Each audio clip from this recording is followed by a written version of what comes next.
Los delitos cibernéticos, los delitos informáticos están tan de moda ahora, es tan común escuchar, pero vamos a aprender qué debemos hacer, qué tipos de delitos existen. ¿Es una acción que puede tener cárcel o no? Bueno, nos lo va a contar el abogado Rigoberto Paredes. Qué gusto saludarlo. ¿Cómo está, doctor? Le voy a pedir que active su micrófono.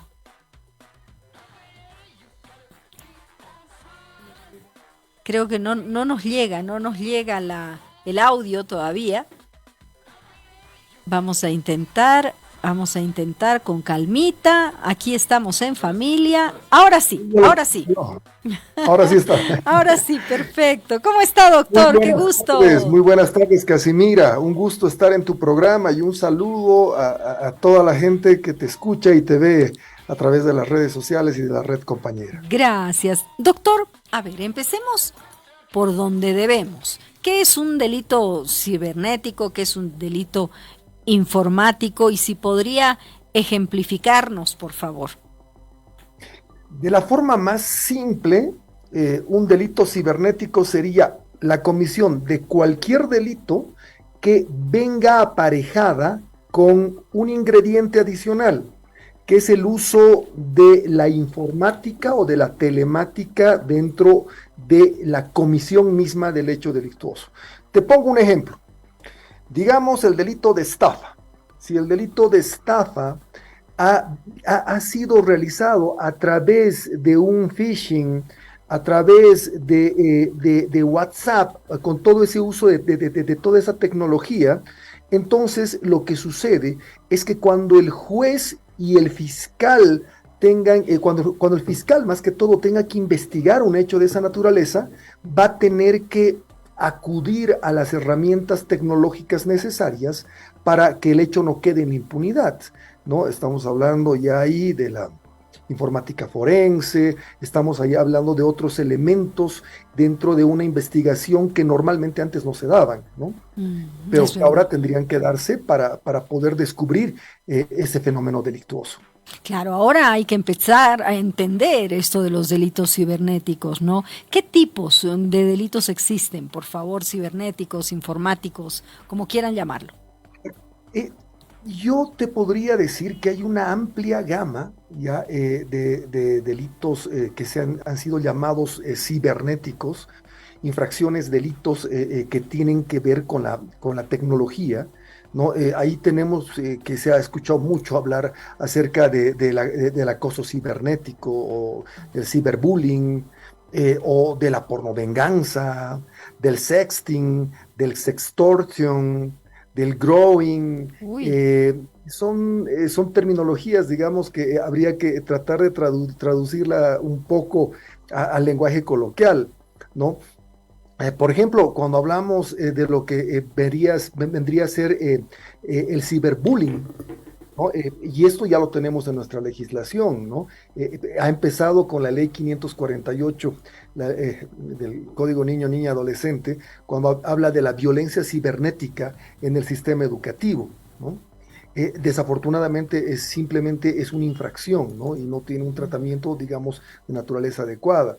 Cuando hablamos de la pornovenganza, hemos visto que realmente no está regulado, pero se ha hablado del término en Bolivia y creo que había un proyecto incluso para tratar, pero casos aquellos en los cuales una pareja se pelea o tiene un distanciamiento y alguien por vengarse empieza a hacer publicaciones, ¿no? O cuando hablamos, por ejemplo, del grooming, estamos hablando concretamente de aquellos hechos que implican que un adulto se pone en contacto con un niño o una niña o adolescente con el fin de ganarse poco a poco su confianza para luego involucrarse en una actividad sexual. Desafortunadamente, así como grooming no está regulado, yo he visto casos, ¿no?, que los ponen como si fuera una tentativa de violación, que empieza a comunicarse un adulto con un niño y lo empiezan a perseguir al adulto, pero como el tipo penal es no está regulado de manera específica y taxativa en nuestra legislación, muchos de estos casos tienden a no prosperar en la realidad, ¿no? Claro, se deben encontrar con una serie de trabas quienes luchan contra el cibercrimen, ¿no es así, doctor Paredes? Nosotros hemos visto varios casos así interesantes. Por ejemplo, ahora estamos viendo un caso de phishing. Para que me entiendan todos, este tipo de casos se dan cuando se clona, por ejemplo, una página, como si fuera exactamente el portal donde tú tienes que hacer el depósito del dinero, ¿no? Entonces, esta era una persona del Medio Oriente, de los Emiratos Árabes, que hacía y que se la había estudiado y hacía depósitos, digamos, y depósitos enormes, ¿no? Depósitos de $100,000, $200,000, cada determinado día, por decirle cada jueves. Entonces, el cibercriminal, en este caso es una persona boliviana, ha estudiado el hecho concretamente, cuándo entraba, cómo entraba, qué portal utilizaba, y ha hecho una clonación del portal, ¿no? Y ha captado ese depósito y lo ha vinculado con una de sus propias cuentas del extranjero. O sea, para los que dicen que este tipo de crímenes no se dan en Bolivia, que esto no sucede en Bolivia, ahí está un caso concreto que nosotros en este momento estamos tratando de resolver. Entiendo que hay iniciativas de que nosotros vayamos a tener una normativa que sea de alguna manera consistente con el convenio de Budapest. Nosotros no somos parte en este momento del convenio de Budapest, y entonces tendríamos que tener una normativa que el primer paso que nos piden para que nosotros formemos parte de este convenio es que adaptemos nuestra normativa de manera concreta con este caso, ¿no? Han habido intenciones en Bolivia. Por ejemplo, tenemos el intento de aprobar el nuevo código del sistema penal, ¿no?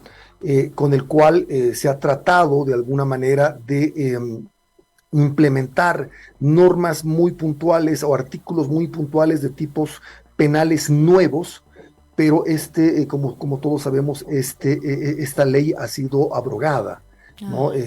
Hace 3 años atrás. ¿No? O sea, ¿no hay una pena de cárcel por un delito informático, doctor? ¿No existe?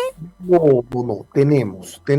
Hay 2 tipos penales concretos que se utilizan para batallar con este tema, porque esto por principio de reserva legal no podría ser regulado, o sea, todo delito por principio de reserva legal no podría ser regulado en un decreto, ¿no? En un decreto.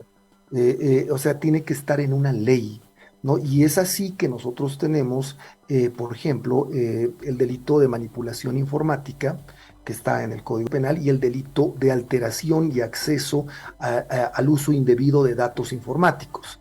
Esos son los 2 tipos penales con los que en este momento contamos para luchar contra los cibercrímenes, lo cual es completamente ineficiente, completamente, digamos, poco efectivo, porque las situaciones que se dan son mucho más complejas que esos 2 tipos, que la descripción de esos 2 tipos penales.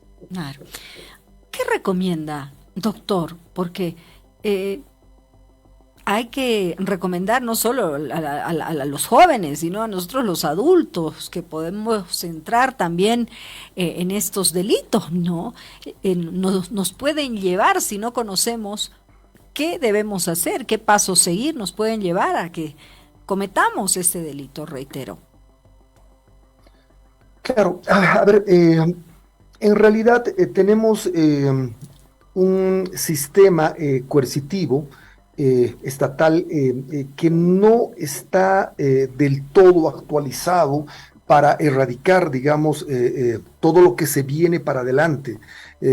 Ya existe una división en en la FELCC, en la Fuerza de Lucha contra el Crimen, para delitos informáticos o para ciberdelitos, ya están de alguna manera tomando cursos de capacitación, pero el movimiento de los engranajes de la justicia boliviana está muy lento en comparación de los pasos agigantados a los que está yendo el cibercrimen, ¿no?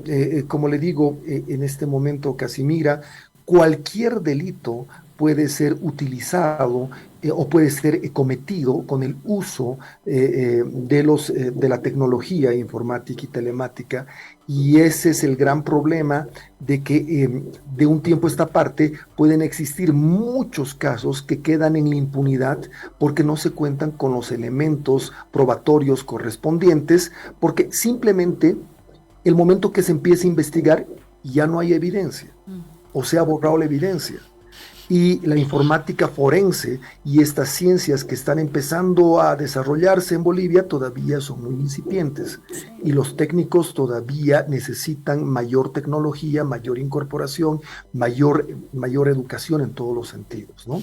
Así es, estamos a un clic, como dicen, del cibercrimen. A un clic nada más, o sea que mucho, mucho cuidado.